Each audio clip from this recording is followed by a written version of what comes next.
The people most likely to crash the housing market in Southern California aren't investors, and they aren't hedge funds, not BlackRock, they are parents. And in this video, I'm going to show you why and what I believe will happen for the remaining of 2026. There's really no surprise right now that a lot of boomers are nervous because they went through the dot-com bubble in '08. In both times, they dramatically lost a lot of money. And those crashes took some time to come back, just like any other crash would. Now here's the thing. If you're 60, 65, or 70 or above, you may have 10 plus more years, but you probably don't want to go through a crash that has to take 10 years to recover. I'm not saying that's going to happen, but it happened in '06, '07, and '08. And that fear makes motivated sellers, not like distressed selling, just I'm done selling. Imagine the 70-year-old has 5 houses. He lives in one and rents out 4. But he feels like the economy is not in a good place and he is saying, I just want to retire. Therefore, he is going to sell his 4 houses. Now, 4 houses really don't make much of a difference, but when there's hundreds of people like this and there's people already just wanting to sell their home or investment homes, there becomes more inventory. And when we have higher rates, there's less buyers. You see where the sellers like that could potentially have some fear in their heart. And it's justified because we have the Iran conflict, oil prices going up, natural gas prices going up, groceries going up. Literally, everything costs more. And when everything costs more, you have less buying power, which means fewer qualified buyers, which means home sits on market for longer, which means nervous seller. Combine all of that together, and are you starting to see the picture? Now again, I want to be very clear. Just because boomers are nervous that the market is going to go down doesn't mean the market will go down.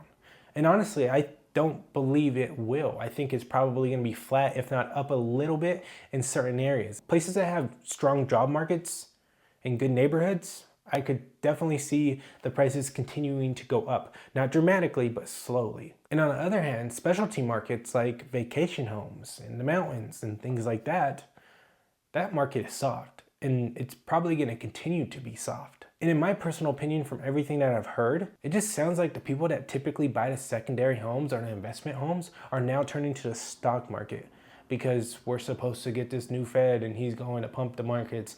And it seems like a lot easier returns over there.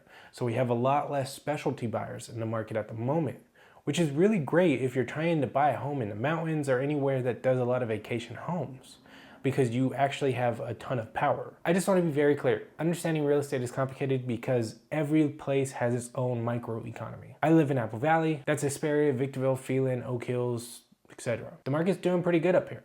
Still affordable, jobs are good, nothing too crazy. Now, if you go to Orange County, yes, the market's still gonna be good. Everyone wants to be there. If you go to the mountains, pretty soft. If you go to a city that has decreasing population, it's probably gonna be soft. And they can all be 2 hours apart. That's the beautiful part of California and all real estate in general. But if we had to look at Southern California as a whole, I would predict that it's gonna be flat, if not up a tiny bit, maybe like 1 to 3% max, nothing crazy. I think by the end of the year, we probably see tiny bit of decrease in interest rates, nothing dramatic. But the real reality is, I think the wild card in this situation is how many homes are owned by boomers? Because every boomer I talk to tells me the same thing. And the way they think is totally justified because they've been through so much and now they're just trying to retire and chill. So if you're trying to buy a home right now in Southern California, timing matters more than it has in years. Just be patient. Look at the deal. Make sure it makes sense. Understand who is on the other side of the deal. Figure out their motivation. But how do you feel about this? What do you think is coming in the remaining of 2026?